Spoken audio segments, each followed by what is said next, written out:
This UCSD TV program is presented by University of California Television. Like what you learn? Visit our website or follow us on Facebook and Twitter to keep up with the latest programs.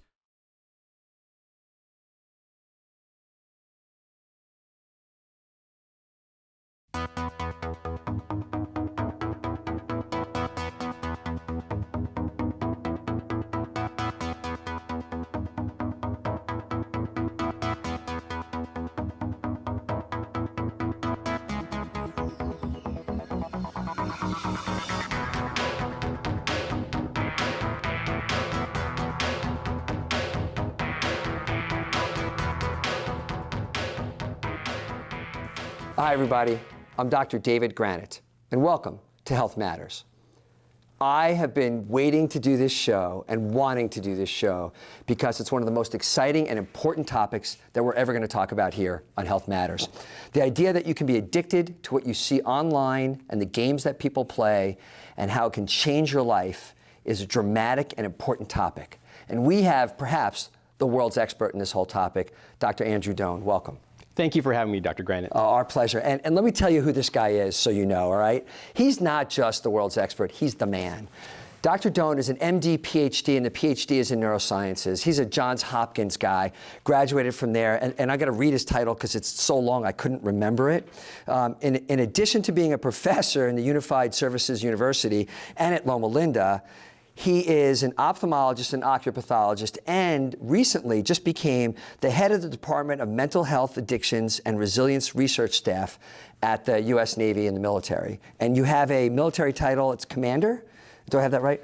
And I'll add that while he's here today, his opinions are his own and not reflective of the U.S. government or the military. He's here talking to us about his opinions on the work and research that he's been doing. So, I could have taken the whole show and just given your background. You are a brilliant doctor who I know, and I'm so thrilled that you're here with us. But there's another reason why you're here.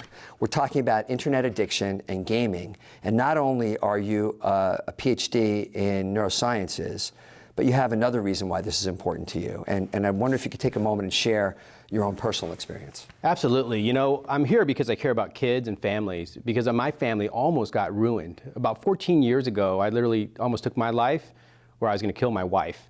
And I was addicted to gaming online and also pornography, and I was playing online for about 50 to 100 hours a week for over 10 years.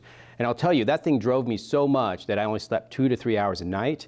I did all-nighters. I would sleep all day on Sunday, catch up on my sleep, and then do it all over again. And literally, it almost destroyed my health, my emotional health, my relationships with my kids and my wife, as well as almost lost my medical career on this. You know, I failed my step 3 because I was playing games instead of studying. Yeah, it's almost astonishing to me, and I've known you now for a while.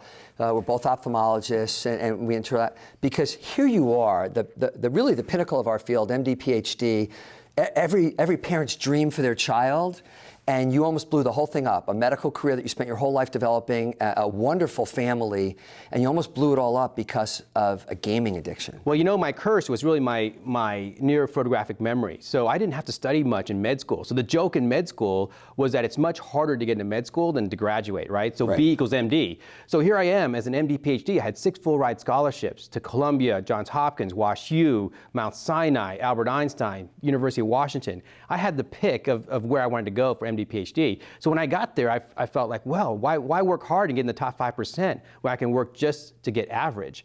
Well, to be average for me, I didn't have to study because I had a photographic memory. And so I would spend all my time playing because my research and my medical career was not as exciting as what I could achieve in the games.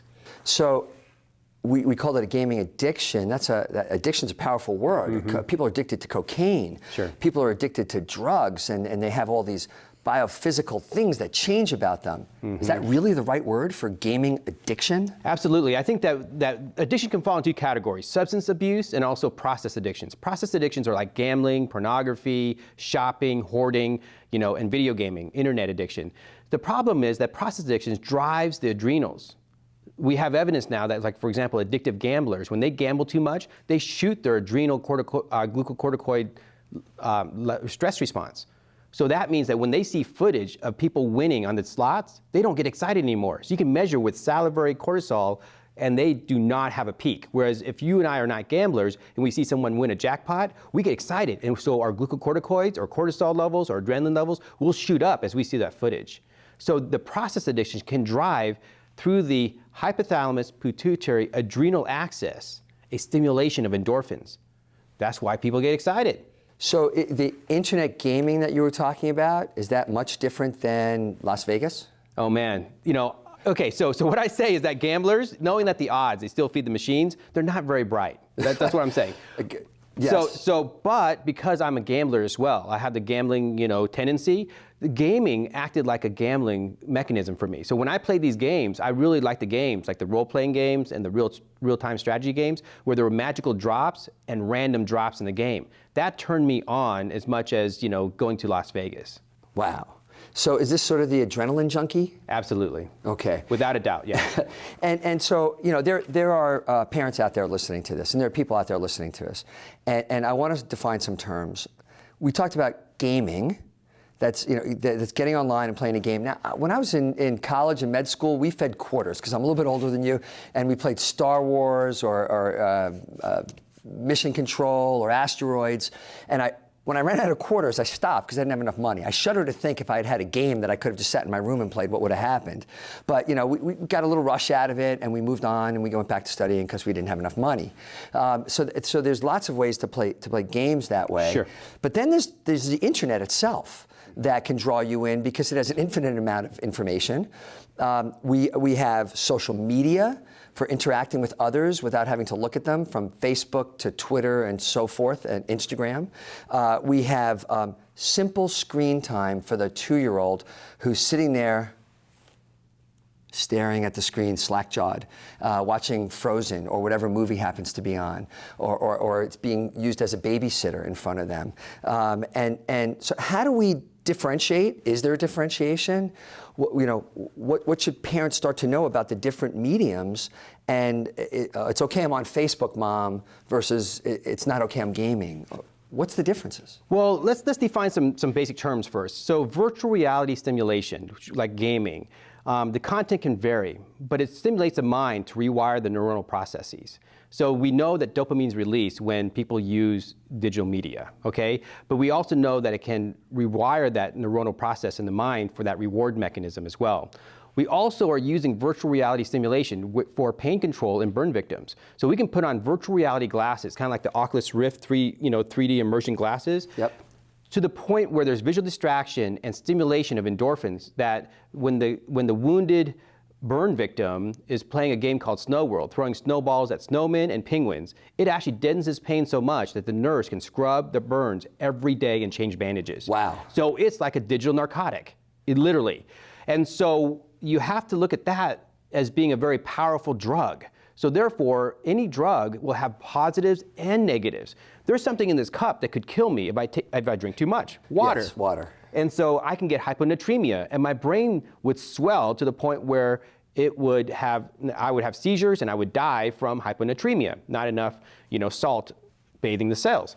Well, same thing with digital media. If you use it too much, there's going to be neuronal rewiring of the body or the mind to cause serious ramifications of the systemic effects. Does it matter what the media is? Does it matter if it's Facebook or a game? It doesn't matter, because... Does it matter if it's a movie? No, because see, the human being develops through time. So if a child, let's say the child in the frontal lobe needs to develop empathy, creativity, reflective thought, all these things that we desire in a human being, if they're spending all their time in front of, let's say, a movie, they're only going to rewire those neuronal pathways for that movie, for example.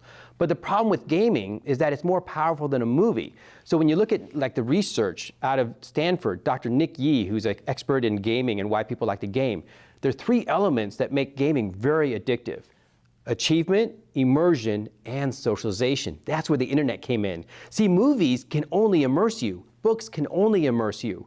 It doesn't provide achievement, and it doesn't provide the socialization that hooks people in. And so we have changed the whole parameters once we added the internet into the Absolutely, and that's because I played quarters too. I was, Missile Command. My first experience with Missile Command was $10 that my mom gave me. She would barely made anything minimum wage wise, but I spent the whole $10 on Missile Command. But when I'm done, I'm done. There's no more quarters. Right. I didn't become addicted to gaming until med school, when I was on the internet playing with literally millions of other players, and the game never ended. So you and I started chatting about this beforehand. Every school in the United States is starting to move towards using the internet. My kids go online to check their homework. They have to work together from different houses on a project that way. They're gamifying elementary school. Learn your alphabet getting on an iPad and playing a game. What are we doing?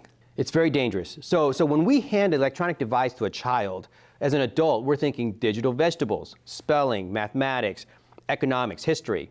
As soon as they receive that digital device, and I know because I was on the other side of receiving it, instead of looking at homework and digital veggies, I'm looking at the digital candy. They're looking at video games and pornography. LA already did that experiment. They bought $1 billion worth of iPads for their high school students. Within 2 weeks, the high school students jailbroke the device for pornography and video games. They had to recall the $1 billion of iPads. Yeah, it's amazing, right? We, as you said, we gave them broccoli and they dipped it in chocolate. Yeah, and then they pick off the chocolate and throw away the broccoli. And they never get the vegetable of it, right? But this is happening to elementary school students when their brains are really and truly developing. Yes. We are running this gigantic social experiment, and as an expert in this, you've got concerns, which Absolutely. makes me have a concern. Well, you're an expert too, because as a pediatric ophthalmologist, let me ask you this question. What time frame do you have to act when there's a congenital cataract? When a baby's born with a cataract, what is your time frame to act before? I got 4 to 6 weeks before I have to move. Okay, 4 to 6 weeks. Why? Because the brain turns off the eyes. So let's say the right eye has a cataract. The eyes are aligned or actually arranged in the visual cortex, right eye, left eye, right eye, left eye, right eye, in cortical columns. If the right eye is not fixed, it actually atrophies. And you know that the left columns take over the right columns, correct? Absolutely. They're actually blind victims who have been blind all their life, and they get a cataract fix at the end, they can't even see because those other columns have been taken over by other sensory So by analogy, pathways. You see what I'm saying? Yeah, absolutely. So by analogy, you got it. So what happens then? So we're doing the same thing to our children when they play games. We're rewiring their brain. Incessantly. So everything in moderation, but the problem is the child can't moderate. So is it time or is it impact? I mean, is it both. time on the game or is it impact on the game? Both. Okay. Both. So the impact of the game is content. So let's say you give a child pornography. It's going to impact them much greater than not pornography, right? So now you add in violent video games. That violence is going to impact them. I had children at my talks would raise their hand and said, my dad plays Plants vs. Zombies, and I told him that it scares me, but he wouldn't stop playing. But they would have nightmares for 5 years on the zombies. That is impact. Yes. Right? Time is spending so much time because they can't moderate. So you give them a plate of candy. So this is how I explain it to parents. If you can give your kid their favorite dessert, if they can moderate that and eat that after their dinner, then they're ready for the internet. Okay. My son is, Right. I'm full, I'm done, I'm full, I'm done. And then when he finishes, he goes, can I have dessert? That is the problem. That's the problem. So now the games, when you have a bright student, they rush through the digital veggies. So they get straight A's, they're great on spelling, but they then indulge themselves. They pontificate on it and they think about it all through the day and through the night. And they're dreaming about the games. So instead of looking at their homework and dreaming about being, let's say, a future engineer or a doctor, lawyer, something that we aspire them to be, they're dreaming about the game. That is the problem when you introduce this device too early. How is staring at a game different than staring at a book? Oh, it's amazing. So I tell about this research, not that I'm because I'm doing pornography research. So there was a research study that showed that when men were exposed to pornography, 30 minutes later, their math processing skills increased over men that did not look at pornography. Uh-oh. Okay? Okay. But that's because their system is stimulated. We learn better when we have engaging professors. We learn better when we have fun. Kids learn better if they run around before class. The value of recess. That's right. Okay? So what games do is that it stimulates your system. So there's something called the Tetris effect. So Bob Stickold at Harvard did a study where people played Tetris for 7 hours. All they dreamt about were blocks, of the Tetris blocks during their sleep and during the hypnagogic dream state, which is right before dream. or dreaming. But you know what's fascinating about that research? 3 of the subjects had traumatic brain injury. They could not recall, because of amnesia, because of the traumatic brain injury in the temporal lobe, they could not recall the game Tetris, but they could recall the blocks. That's just how powerful when you have stimulation and looking at a screen. Unbelievable. And what does a book do that's different? Okay, so the book can also stimulate you, but because it doesn't have achievement and it doesn't have the socialization, it's less of a stimulus. So people tend to be bored. That's why it takes a lot to get a child to read the book. However, reflective thought, that is where empathy, creativity, imagination, and self-control are all being developed because of reflective thought. Whereas the game maker tells you what to think. There's no reflective thought. You just click the mouse and you enjoy the pleasure that's being showed. Wow. At the Children's Hospital here, one of the anesthesiologists was using iPad anesthesia. Yes. That the kids would look at the iPad as they went into the operating room. The kids didn't cry, they didn't get upset. It was what a beautiful use of that tool. But I kept thinking, it's equivalent to an anesthetic. It is. It's like giving your kid a bottle of codeine and say, manage your time, because I don't want to deal with you, so therefore take this codeine and be sedated. So let's give some advice to parents. Is there an age at which, you talked about, the dessert, when they can manage dessert, but how would you say to parents to be able to manage the internet or gaming, or when is it we don't let kids drive until they're old enough. When is it appropriate to start integrating some of these things? So no online play whatsoever until they're 18. The reason why I say no online play is that in the history of our civilization, strangers have not had access to our kids. When we have online play, strangers can have access to our kids 24/7. It's a very powerful You wouldn't let your kid at an arcade talk to a strange person. No. Right? But if you have online play, you don't know who's talking to them. So be very careful there. So no online play until they're 18. They're not old enough to discern or to make that judgment. The American Academy of Pediatrics says no screen time whatsoever before the age of 2. Yep. That's because their brains are rapidly developing. They're better looking at a glass in 3 dimension and watching the water move than watching a 2-dimensional pixelated, glass. Okay, we know that. Okay, so we have the 2 extremes so far. Yes, okay. Yes. And then I would say you can introduce gaming when they are ready to exhibit self-control. That's the candy analogy. So that's why I say not until 13 for gaming, because they have so much to learn before 13. Yeah, we always talk about, in my office, parents will say to me, when is my child ready to wear a contact lens? And I say, when they're responsible. And girls are responsible somewhere between 11 and 13, and boys become responsible around 30, 31. That's right. So, the frontal lobe develops differently, et cetera, in teenagers. So we really have to be involved parents. Absolutely. And know what our children are doing, because they have to get on the internet. My son has to get on the internet to do his homework for school. Right. And unless I'm standing on top of him, I don't know exactly what he's doing. So this is what I recommend. No computers, no devices in the rooms.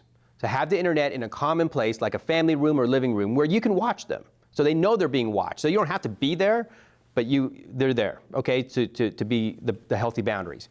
Then install software to monitor Covenant Eyes. There's a lot of softwares out there that... Are we spying on our kids? We need to spy on their kids. Okay. That's important. Don't hold back. Don't hold back, because you spy on your kids anyway, physically you can, right? Yes. But when you're on the internet, we can't just let them be on their own.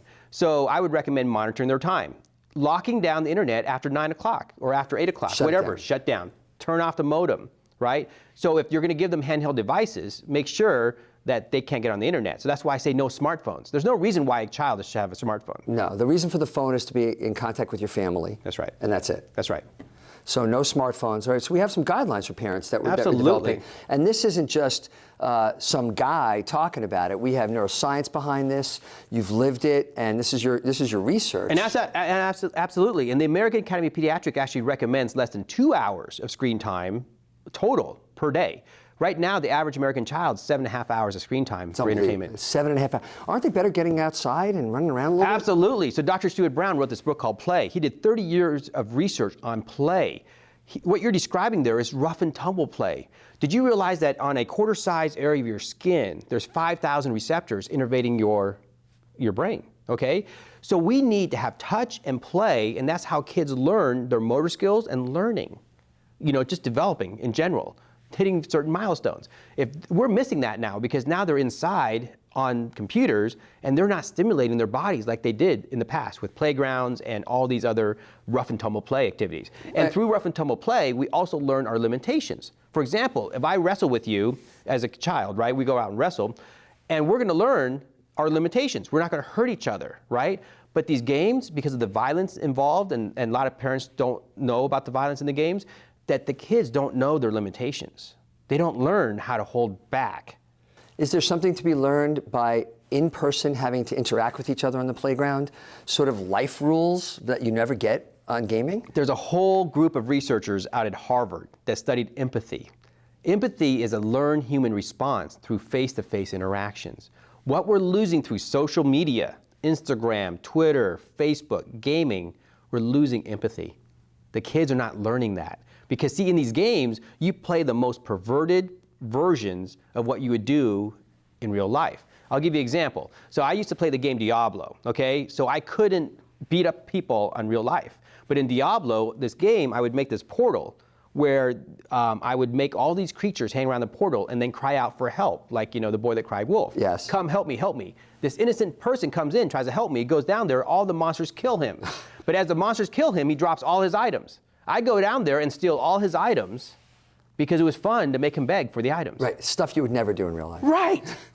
Yes. And that's what the kids are learning when they go online. Well, the other part is that those are the people going to take care of us when we're old. You know? It's sad. Where's their empathy? What kind of culture are we creating for the future when we're training people like this, and their brains are being developed and the neuronal connections are being reinforced in the wrong way? Well, you know, I say garbage in, garbage what? Out. Garbage out, that's behavioral, but garbage stays in. That's the neuronal encoding, because I did 10 years of research on learning and memory. So when we learn, our brain expresses new proteins through transcription factors, controlled by transcription factors like c-MYC, c-Fos, c-Jun.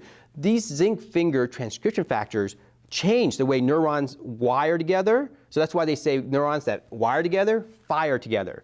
So now, let's say a kid who is exposed to the Slender Man, you know, scenario, the 12-year-old girls that loved the Slender Man creature that was like this evil, right? Right. They'd role-played out violence. 2 weeks ago or 3 weeks ago in Wisconsin, they stabbed their 12-year-old friend. They planned her death for months since February. That's what happens when you have neurons that fire together, they wire together. And now the kids have no empathy, right? So these two little girls planned this other innocent girl to be stabbed to death, and they stabbed her 19 times. But luckily, she survived. Right. So we're messing with our children, our most valuable resources. Well, let me ask you this. So kids, you know, when they see bugs, they cut them up. They see worms, they cut them up to see what happens, right? Yeah. Yeah, but we teach them that they can't do that to their dogs and their cats.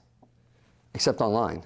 Except online. See, that's the problem. Yeah. You see where I'm going with this, right? Yeah. So we learn empathy through parental boundaries. Now, not all kids will do that to animals, but I know tons of kids who've, you know, gotten their cat wet or, you know, throw them in the swimming pool just to see what happens. I mean, that's what kids do.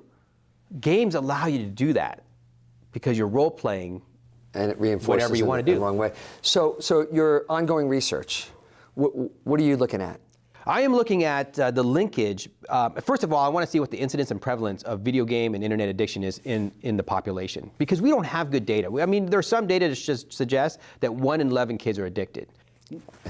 That's in the average school room of 28 kids or something, that's 3 kids. Yeah, that's a lot. Right, it's just unbelievable to me. 3 million kids in the United States. Yeah. So I want to fine-tune that number and see how much adults are addicted as well. And so in my population that we're interested in, we want to see if it's also co-occurring with addictive behaviors, such as substance abuse. And we also want to link that to, is that related to parental bonding? Because there's suggestion that if the parents aren't engaged, the kids are going to be more likely to go towards addictive behaviors.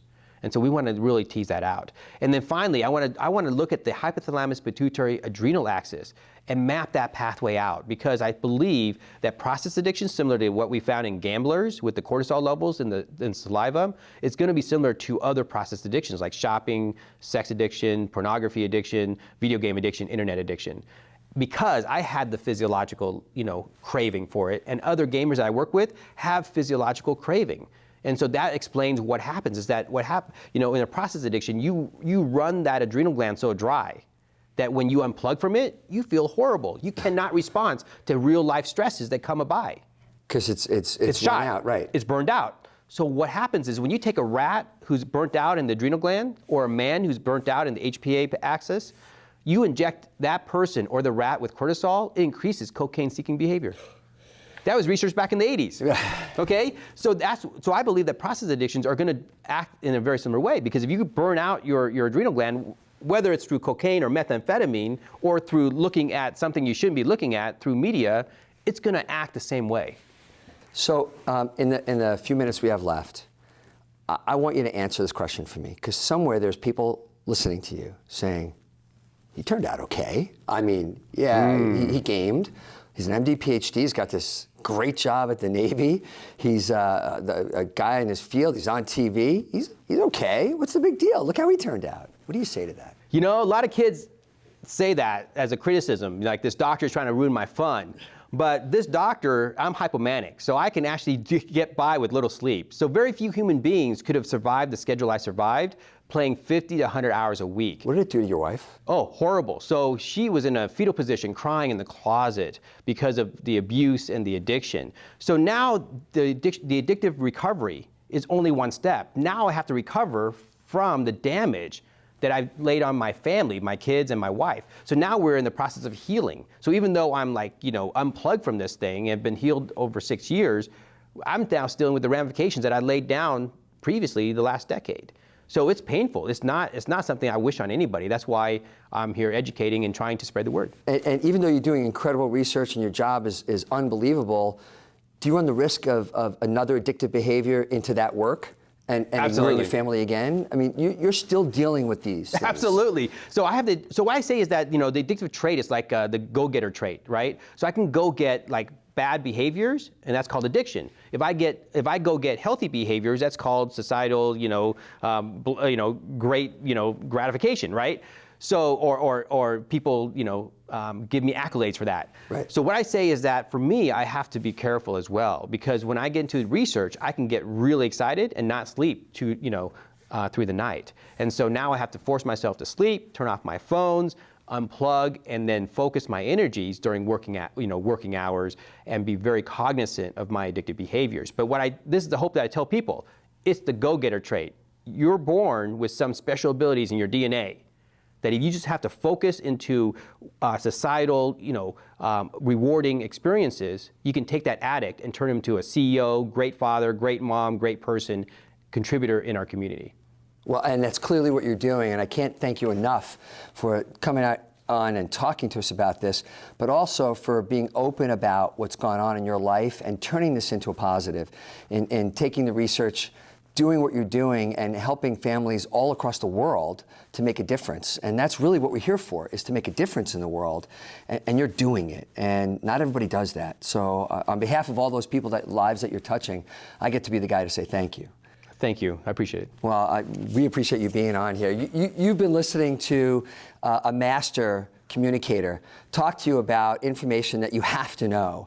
You have to know it if you're living in the modern world. The internet touches you, screen time touches you, gaming touches you, pornography pops up on these little windows, and then no matter what website you get, whether it's somebody in a bathing suit or it's a porn site, you can't avoid this. You have to be aware of it.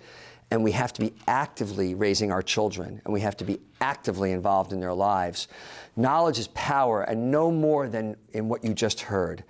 Please be involved in your children's lives. Please be cognizant of what's going on in your own life. Listen to Dr. Doan.